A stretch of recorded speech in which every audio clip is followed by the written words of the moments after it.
was looking through the window of a COVID ICU, and that's when I realized I might see someone die. I didn't even know who she was, but I was filled with immense grief as she edged closer to death by the hour. What I didn't know yet was that by the time I left just 2 days later, at least 3 patients would be dead. The vaccine offers hope, but the sad truth is that the virus continues its brutal slaughter in ICUs like this one in Phoenix, Arizona. The only people allowed in are our healthcare workers. They're overworked and underpaid in a deluged hospital. I wanted to know what it is like for them now, after a year of witnessing so much death. Right. Eager to show us their daily reality, 2 nurses wore cameras, so that for the first time, we could see the ICU through their eyes. Sarah Reynolds, the nurse in charge of this ICU, organized a video call with Anna's family to give them a chance to be with her just in case she didn't make it. It just breaks my heart when I hear families saying goodbye. You might expect the doctors to be running the show, but it is really the nurses who are providing the vast majority of the care. We do everything. We give them baths every night. Rubbing lotion on their feet. Shave the guys' faces. Cleaning somebody up that had a bowel movement. Look, I walk into the room, I say, hey, sounds like you have COVID. Then I might order a chest x-ray, I might order blood work, I might order catheters. All that stuff is done by the nurse. I may have spent 10 minutes. The nurse might spend 7 or 8 hours actually in the room caring for them. She had been declining over the course of several days. It's a picture we've seen far too often that we know, okay, this one is going to be coming soon. Because there is no cure for COVID, the staff can only do so much. Once all the ventilator settings and the medications are maxed out, keeping a patient alive will only do more harm than good. So Anna's family was forced to make a tough decision. They talked to family and let them know that we have offered her, we have given, we have done everything that we can. There's nothing more that we can do. The family made the decision to move to comfort care. The priest is on the phone and we're going to hold it to her ear so he can give last rites.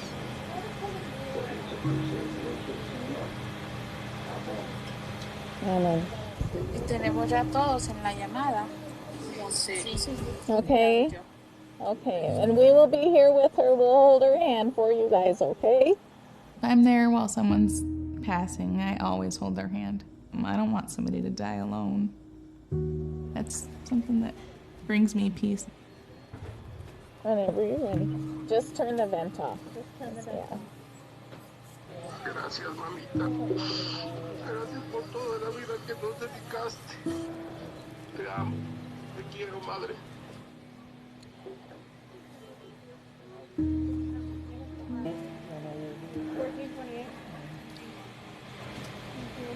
She went very peacefully.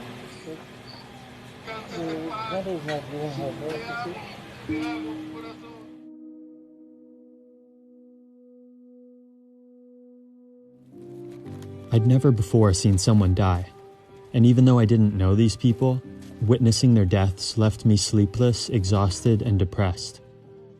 It's unfathomable to me that these nurses have gone through that every single week, sometimes every single day, for an entire year. I assumed the nurses must block out all the deaths to be able to keep going, but they don't. They grieve every single one. I've always loved being a nurse. It's what I've always wanted to do, and these last couple months, it's definitely made me question my career choice.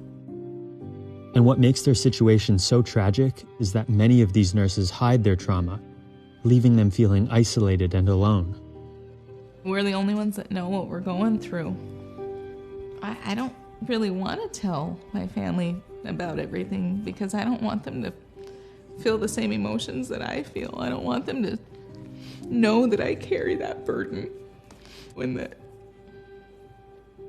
it is a lot.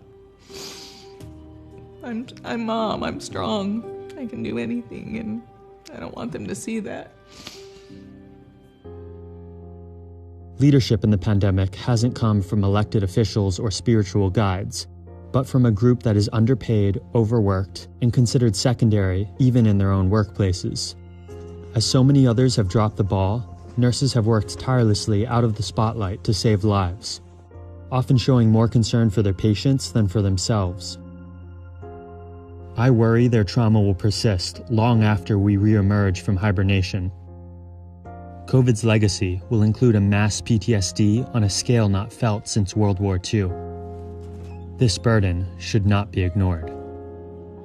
You know, I'm asked all the time, what does your church do? And when people ask that question, what they mean is, how does your church meaningfully engage with the mission of God, meaningfully engage with the world? How does it make a real difference and step into the darkness and into broken places with the message of love and hope?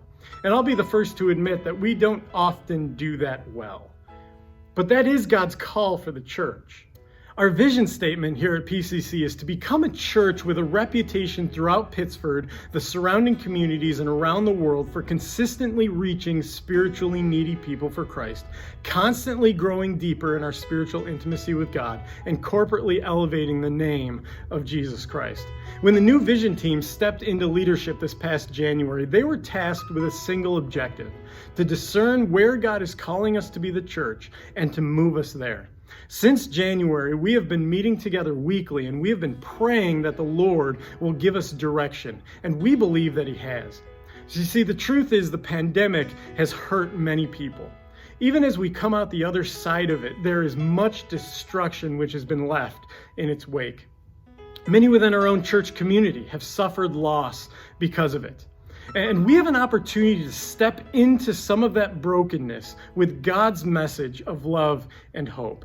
And we've identified two areas of need within our own community that we can step into as a church. The first is among the nurses and the workers in the local hospitals. Many of them have seen much death. As the video said, they've also been overworked, underappreciated, underpaid. They've been dealing with the hard things. The trauma and the stress has taken its toll. We as God's people can come alongside them. The second area that has been hit hard is the local small business community. We've been in talks with some local business owners in the area, and we have an opportunity to come alongside a few of them and as a church support them and pray for them and build them up on a relational level. So to begin this work, we've married the two opportunities with what we're calling the Care Package Initiative. We are calling on the church to sponsor 50 baskets at $100 a basket. These baskets are filled with local gift cards and products. We have partnered with Treetown Cafe to fill the baskets with products which will support local businesses, and we've identified 3 local restaurants where we have personal relationships with the owners of these restaurants. Each of these baskets will have a gift card to one of these local restaurants. And the best part is that each care package that we put together will go to a nurse or a worker in the local hospital who has been hit especially hard this past year and is in need of prayer and appreciation and encouragement. Also, in each care package, there will be information about the church as well as an invitation to reach out for prayer and counsel. We are also asking all of you who sponsor a care package to write a handwritten note of appreciation to the person who will be receiving the gift.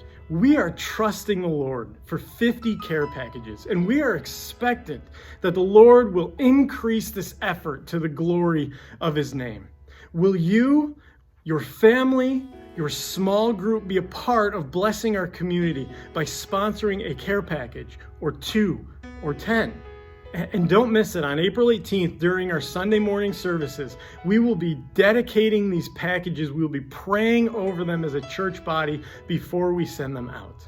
We're trusting the Lord for great things. Will you be a part of reaching our community with the good news and hope of Jesus Christ?